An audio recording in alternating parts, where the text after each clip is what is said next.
Si mendoni se do të jenë rezultatet e zgjedhjeve lokale? Bile prej tash ka filluar edhe të ashpërsohet retorika mes. Ka filluar të ashpërsohet realisht, do të tentoj të jemi kujdesshëm gjatë gjithë kësaj fushate deri në ditën e zgjedhjeve, ashtu siç kemi qenë në vazhdimsi, për shkak se e kam vërejtur këtu një fenomen që njerëzit nuk debatojnë për politika, as për politikën, po debatojnë për njerëzit. Për shembull, e kam vërejtur ditëve të fundit, unë reagoj për ndonjë politik, edhe në vend se kundërshtarët politik të kthejnë dhe të mbrojnë politikën e tyre, ose të akuzojnë politikat tona, ata miren me njerëzit të cilët rinë mbrapa atyre politikave.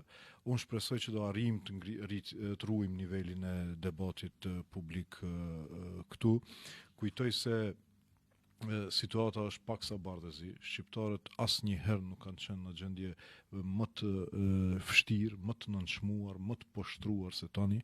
E kisha dje një koment, nuk është më kjo qeveri, kjo si të them frymë agresive anti-shqiptare nuk po mjaftohet më veç me përjashtimin e shqiptarëve, po don të nështron njerëzit.